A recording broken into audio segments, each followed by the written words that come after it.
राजस्थान कांग्रेस की सीईसी बैठक से जुड़ी ये बड़ी खबर और अपडेट आपको बताते चले।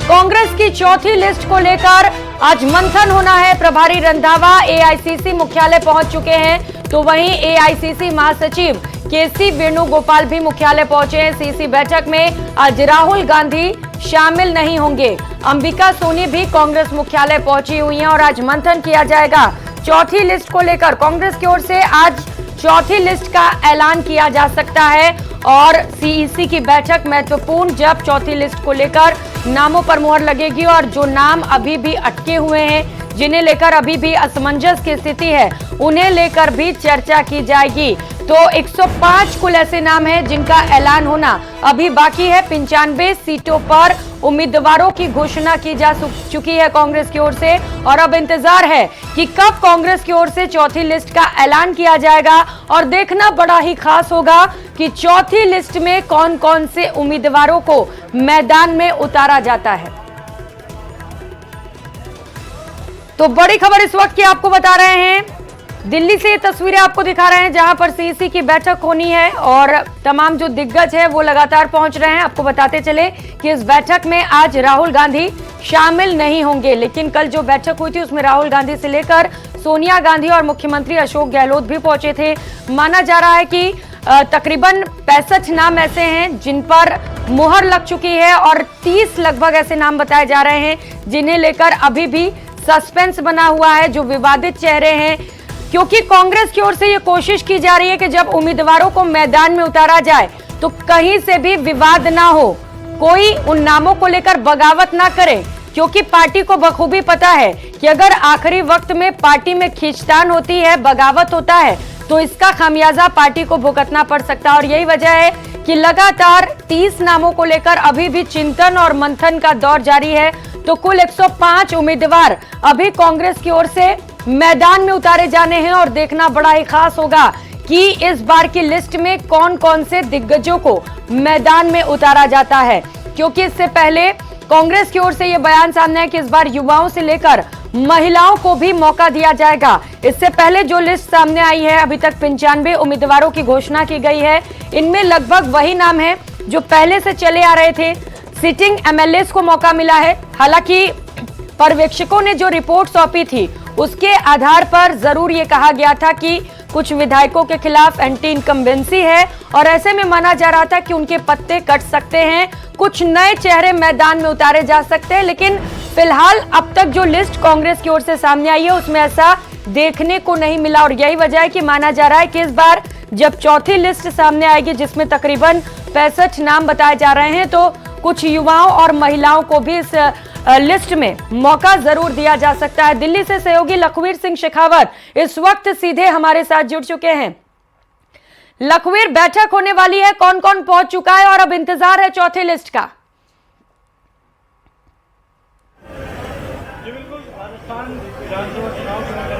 राहुल है और चौथी लिस्ट जो है वो तैयार है, लेकिन जो अतिरिक्त 28 से 30 नाम पेंडिंग है उनको लेकर अब सीईसी की बैठक कुछ मिनटों के बाद शुरू होगी। क्योंकि मल्लिकार्जुन खड़गे, सोनिया गांधी, अशोक गहलोत, गोविंद डोटासरा, प्रभारी सुखविंदर सिंह रंधावा, स्टीयरिंग कमेटी के चेयरमैन गौरव गोगोई, तीनों सह प्रभारी और सीईसी के और जितने भी मेंबर्स हैं, अंबिका सोनी, सहित तमाम लोग इस बैठक में शिरकत करने के लिए पहुंच गए हैं। कुछ सेकंडों के बाद इस बैठक का विधिवत शुभारंभ होने वाला है। आज जो सीईसी की बैठक है प्रियंका, उसमें करीब 28 से 30 सीटों पर डिस्कशन होगा, जिन पर की कल सहमति नहीं बन पाई थी, कल चर्चा नहीं हुई थी। क्योंकि कल जो सीईसी की बैठक हुई उसमें करीब 65 सीटों को क्लियर किया गया था, शेष बची सीटों पर आज डिस्कशन होगा। और साफ तौर पर कहा जा सकता है कि जो कांग्रेस पार्टी के लिए माथापच्ची से भरी जो सीटें हैं, जिन सीटों पर ज्यादा सिरदर्दी है, उन पर डिस्कशन अभी संभव है, उन पर डिस्कशन अभी होगा। और तमाम वो सीटें हैं जहां पर कांग्रेस पार्टी को सबसे ज्यादा सिरदर्दी है, विवादित तमाम सीटें हैं, विरोध का खतरा है, बगावत का खतरा है, उन तमाम सीटों पर किस फॉर्मूले के तहत टिकट वितरण किया जाए, इसमें लगातार मंथन भी हुआ। और आज सीईसी की बैठक में उन तमाम सीटों को क्लियर भी कर लिया जाएगा। महत्वपूर्ण इसलिए हो जाता है क्योंकि कांग्रेस पार्टी ने 3 टुकड़ों में सूचियों का ऐलान किया, जिसमें 95 विधानसभा क्षेत्रों में अपने प्रत्याशियों का ऐलान किया गया, लेकिन अधिकांश सीटों पर अपने मौजूदा जो विधायक थे, मंत्री थे, उन्हें मौका दिया गया है। ऐसे में संभावना जताई जा रही है कि अब जो आगे आने वाली सूचियां हैं उनमें करीब 1 दर्जन मौजूदा विधायकों के टिकट काटे जा सकते हैं। और युवा और महिलाओं का प्रतिनिधित्व भी खास तौर पर आगे आने वाली सूचियों में देखने को मिलेगा। हाँ। और इसका इशारा कल प्रभारी सुखजिंदर सिंह रंधावा और पीसीसी चीफ गोविंद डोटासरा ने पीसीसी की बैठक के बाद जब मीडिया से मुखातिब होते हुए बयान दिया तो साफ तौर पर कहा कि आगे आने वाली सूचियों में ज्यादा से ज्यादा युवाओं का प्रतिनिधित्व देखने को मिलेगा, कई फ्रेश चेहरों को मौका दिया जाएगा और साफ तौर पर जो सीट लिस्ट आएगी वो काफी मजबूत होगी।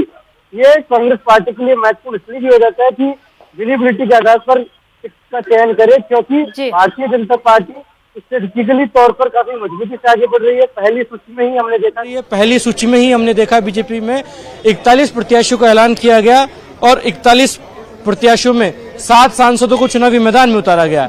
ऐसे में उस डैमेज को कंट्रोल करने के लिए कांग्रेस किस रणनीति पर आगे बढ़ेगी, ये तीसरी और चौथी और पांचवी सूची में देखने को मिलेगा।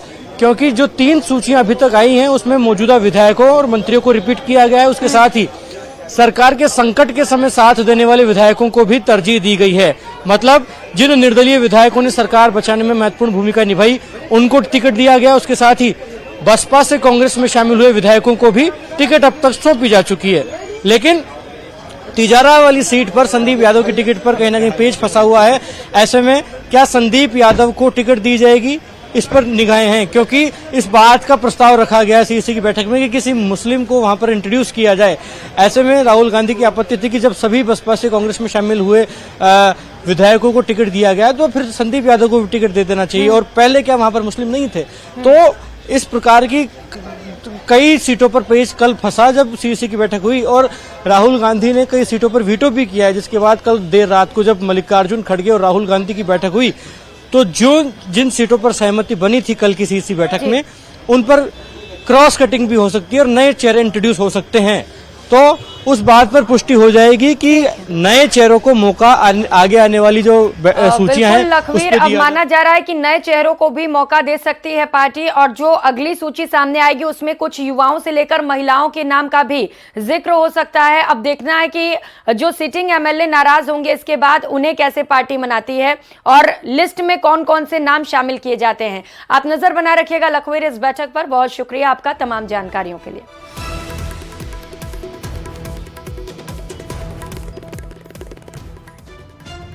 तो वहीं दिल्ली में बीजेपी कोर ग्रुप की बैठक से जुड़ी इस वक्त की बड़ी खबर आपको बताते चले। रात 8 बजे जेपी नड्डा के घर पर मंथन किया जाएगा। नड्डा के घर पर कोर ग्रुप की बैठक होगी। बची हुई 76 सीटों पर अंतिम सहमति बनेगी। फिलहाल प्रहलाद जोशी के घर पर मंथन का दौर जारी है।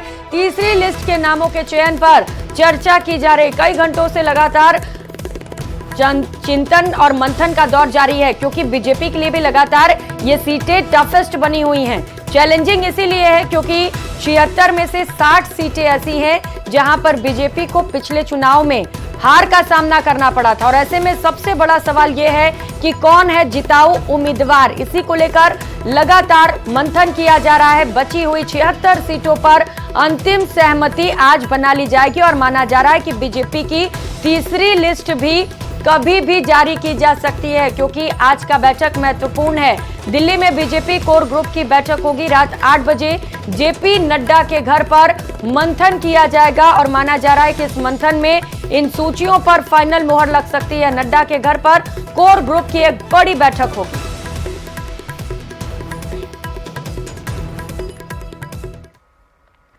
और खबरों में आगे बढ़ेंगे। सचिन पायलट ने टोंक विधान